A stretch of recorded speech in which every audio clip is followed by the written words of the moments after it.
In Matthew and Luke, we have a parallel account of Jesus giving a warning about a coming judgment to the Pharisees of his time. In this video, we're going to make the case that Jesus is following the order of the traditional Jewish canon, from Genesis to 2 Chronicles. Let's start by looking at the text. Matthew 23, verses 34 to 36 reads, "Woe to you, scribes and Pharisees, hypocrites, for you build the tombs of the prophets and decorate the monuments of the righteous, saying, If we had lived in the days of our fathers, we would have not taken part with them in the shedding of blood of the prophets. Thus you witness against yourselves that you are sons of those who murder the prophets. Fill up, then, the measure of your fathers, you serpents, you brood of vipers. How are you to escape being sentenced to hell? Therefore I send you prophets and wise men and scribes. Some of you will kill and crucify, and some you will flog in your synagogues and persecute from town to town, so that on you may come all the righteous blood shed on earth, from the blood of righteous Abel to the blood of Zechariah the son of Barakaya, whom you murdered between the sanctuary and the altar. Truly I say to you, all these things will come upon this generation." Luke chapter 11, verses 49 to verse 51 reads, "Woe to you, for you build the tombs of the prophets whom your fathers killed. So you are witnesses, and you consent to the deeds of your fathers, for you killed them, and you build their tombs.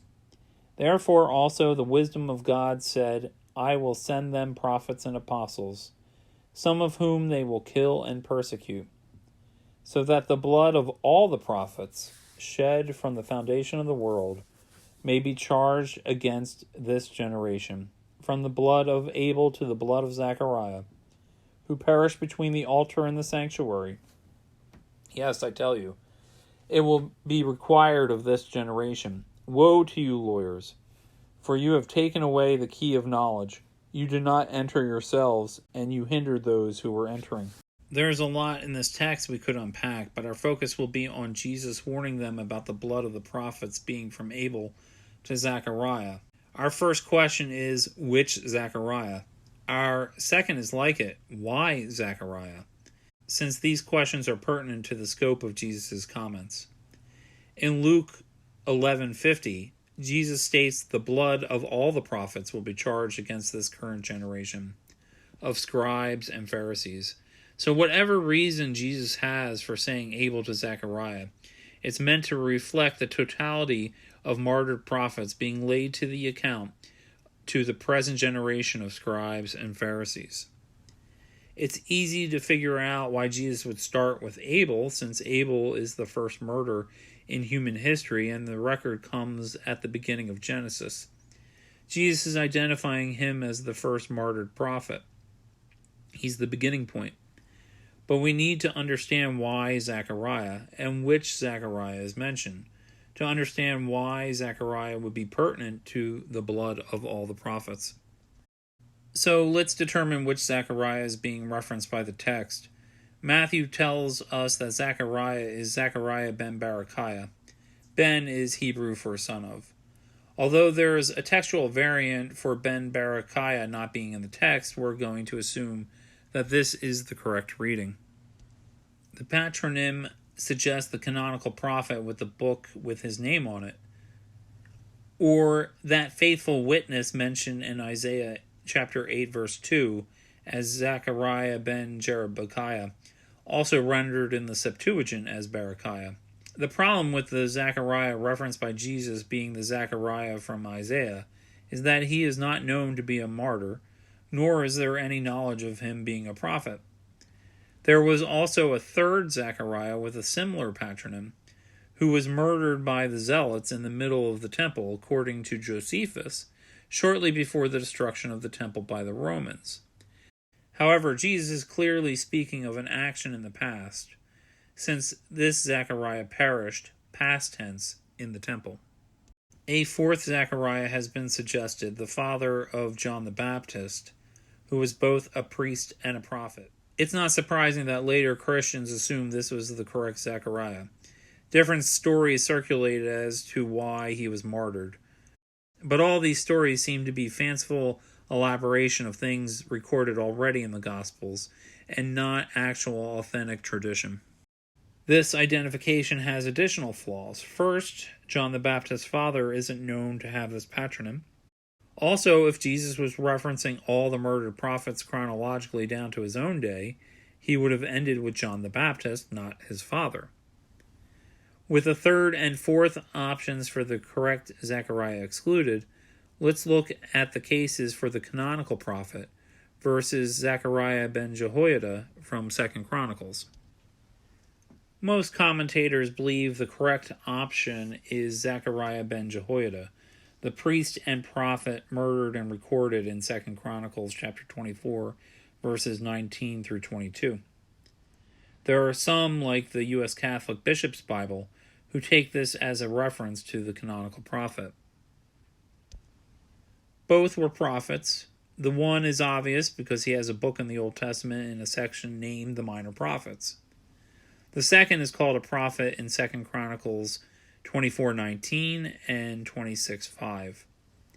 For clarity's sake, we're going to refer to the canonical prophet as Zechariah ben Iddo, since he's introduced in Zechariah chapter 1, verse 1 as Zechariah ben Barakaya ben Iddo. Jesus says Zechariah was murdered between the altar and the sanctuary. This expression implies that he was slain at a place in the court in the temple for priests. So because the text is son of Barakaya, who was a priest, that favors Zechariah ben Iddo being the correct identification. But what favors Zechariah ben Jehoiada? Zechariah ben Jehoiada was murdered by the Jews, and this was singled out in Scripture because it was particularly heinous. Zechariah ben Iddo was not known to be martyred. The court of the temple is the location for his death as mentioned in 2 Chronicles. Jesus' comments linked the death to Abel, and both deaths in Scripture cried out for God for vengeance. Lastly, and to the point of our video, Zechariah ben Jehoiada is the last martyr in the traditional order of the Jewish Scriptures. This is like saying Genesis to Revelation, or A to Z when you say Abel to Zechariah. Why does Jesus not extend his catalog of martyrs past Zechariah?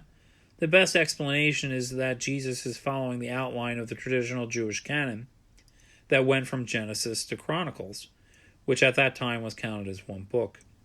As we mentioned, Jesus himself links Abel to Zechariah as the blood of all the prophets in Luke. The Jews had recognized prophecy had virtually ceased with the last book of Scripture, and Abel to Zechariah means all the martyred prophets ever.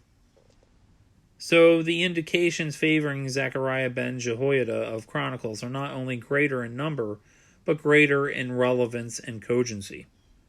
For relevance, because Jesus is linking his comment to the suffering of prophets, it's not stressing Zechariah's lineage, but Jesus is stressing where he was killed between the sanctuary and the altar. For cogency, the patronym can be explained by various explanations. For the other side, those who want to claim this is Zechariah ben Iddo, there are things not so easy to explain. The Talmud, Midrashim, and the Targums contain a good bit on Zechariah ben Jehoiada's murder.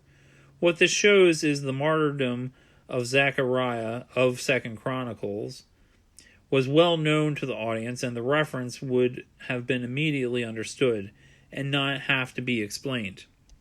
Inside the traditional Jewish sources, there is a strong link to Jesus' comments, and they clearly identify Zechariah as ben Jehoiada. The earliest record we have of this Zechariah's death, outside of Scripture, is from the Palestinian Talmud in Jerusalem, Tanith 4:6. The major details from the Palestinian Talmud are: Nebuzaradan came to Jerusalem. In the temple, Nebuzaradan found blood that the earth refused to cover. The Jews try to pretend that it wasn't human blood. They finally admit it's the blood of Zechariah, prophet, priest, and judge. Zechariah foretold about the Babylonians. He was killed on a Sabbath that was also Yom Kippur. He was killed in the court of the priests. To avenge his death, Nebuzaradan killed 80,000.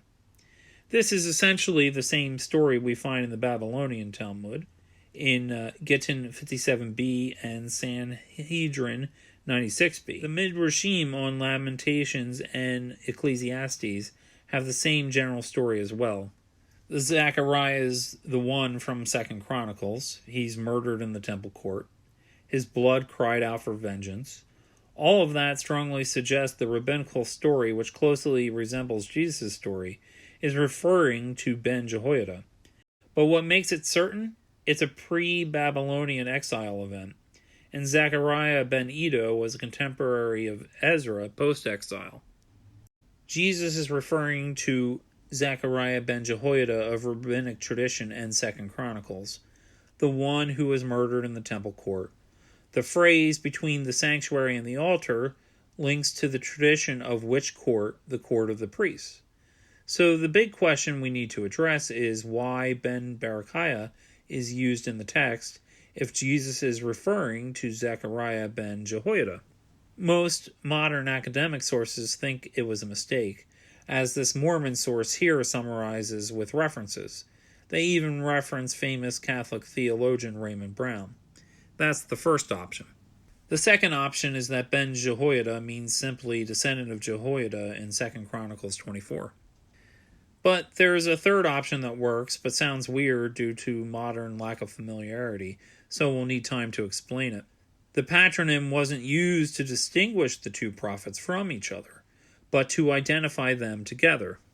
In rabbinical Haggadah, characters from Scripture linked by some similarity or other characteristics are often said to be the same person, which is covered in Z.H. Chahe's 19th century work, The Student's Guide Through the Talmud, and is summarized by Roger Beckwith's Old Testament Canon of the New Testament Church. There are a few examples highlighted by Beckwith of figures who have their names conflated together for identification purposes. Keturah and Hagar, Keturah and Sarah, the two Annas in Genesis 36, Laban and Chusa Rishathaim, Cyrus, Darius, and Artaxerxes. But the one that's easiest for you to see is the oldest known example. Go turn to Psalm 34 and look at the prefix. Achish, the Philistine king, with David in 1 Samuel chapter 21, is conflated with Abimelech, who Abraham and Isaac sojourned with in Genesis. We have maybe the earliest example of the rabbinic practice right here in the scripture manuscripts. According to Beckwith, this practice was current in New Testament times. I need to go on a little tangent here, but it's pertinent, so bear with me. We may see this practice in another New Testament text, which is a known Bible difficulty, and is relatively well known because Bart Ehrman likes to raise it. Jesus in Mark 2:26 speaks of David eating the bread of the presence during the time of Abiathar, the high priest. The incident occurred with Ahimelech the priest, however. There are other potential solutions, but an intentional rabbinic conflation of names is one of them that is often overlooked. What we see in the Matthew text is Jesus using this rabbinic device by substituting Zechariah ben Barakaya for Zechariah ben Jehoiada. And it makes sense it would show up here rather than Luke, because Matthew was written to Jews. Both Zacharias are prophets, both are priests, and have the same name. It's a perfect candidate for this methodology. We even have another example of using Zechariah ben Iddo for the Zechariah of 2 Chronicles in rabbinic literature. Targum of Lamentations uses ben Iddo instead of ben Jehoiada when paraphrasing Lamentations 2:20. In his Oxford doctoral thesis, Christian M.M. Brady spots this and recognizes that the text is speaking of the Zechariah of 2 Chronicles. However, he attributes this to an error, like most scholars attribute Jesus' attribution to an error. But instead, we have a rabbinic practice that really isn't understood anymore. From the Targum, See, O Lord, and observe from heaven against whom you have turned. Thus is it right for the daughters of Israel to eat the fruit of their wombs due to starvation, lovely children wrapped in fine linen. The attribute of justice replied and said, Is it right to kill priest and prophet in the temple of the Lord, as when you killed Zechariah, son of Iddo, the high priest and faithful prophet in the temple of the Lord, on the day of atonement, because he told you not to do evil before the Lord? See the links to the tradition regarding Zechariah ben Jehoiada. A martyr tried to restrain the people from doing evil.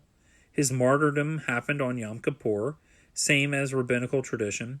The only difference is that this text identifies him as the high priest.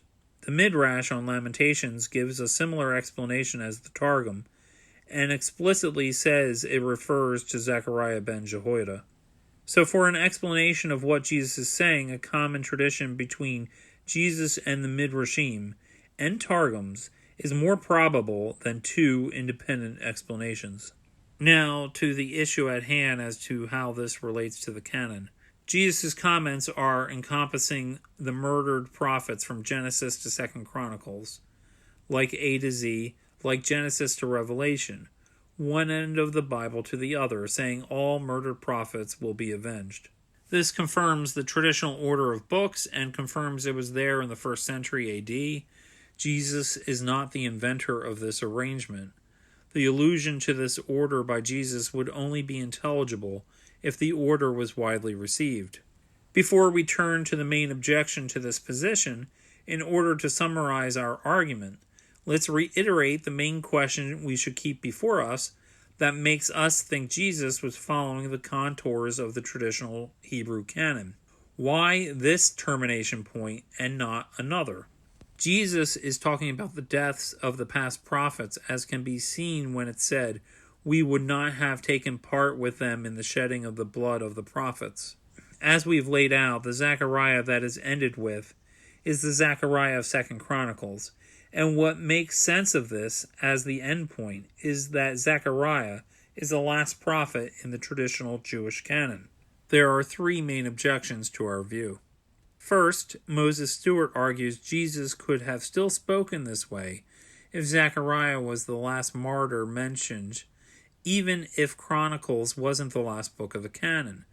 Beckwith responds to this in his book. But he could not still have meant all the martyred prophets from one end of the Bible to the other, which would then be expressed in a very obscure way. And it is a mistake to reject an obvious explanation of Jesus' words if one offers itself. The second objection is that Jesus was giving a chronological order of prophets, but the last prophet from first to last would be John the Baptist. Or if we're just sticking to Scripture, Uriah the son of Shemaiah of Kiriath Jearim, who was martyred in the reigns after Joash, and recorded in Jeremiah 26. A third objection comes from G. H. Dahlman, which I first remember running across on the website Shameless Popery. The traditional order of the books cannot be older than the time when it became a common practice to combine the prophets or writings in a single volume. Scrolls containing the whole canon were rare in Talmudic times, and their lawfulness was questioned. Scrolls containing the prophets or writings were more common, and the Torah very normal. The evidence from the Qumran community is that the prophets and writings weren't combined this way. Beckwith points to a key piece of rabbinic data which undercuts Dahlman's argument. There are debates in the Talmud about putting the entire canon on the same scroll, which is seen in the minor tractates of the Talmud. At the same time, we have the traditional order of the Jewish canon in a Barakaya, which was written before the main body of the Talmud. So this means that not having the canon on one scroll does not mean there couldn't have been a traditional order to the canon. Furthermore, there's 2nd century BC evidence of 3 sections of the Hebrew Scriptures. If you have sections, you would have a list, and that would predate being able to have one scroll. Beckwith argues this grouping comes from the time of the Maccabees, when all schools of Judaism were working together, also before large volumes were available. This video throws a lot of information at you, but I hope it was helpful to you. Please feel free to ask any questions in the comments. The best part of this topic is that such a short statement can yield interesting information when we dig into the background resources. Things that were apparent to the Jewish audience of Matthew and were lost on subsequent generations come together with more background info. If you want a good reason to follow the traditional Jewish canon, we now have a great answer as Christians, because it was the canon Jesus alludes to.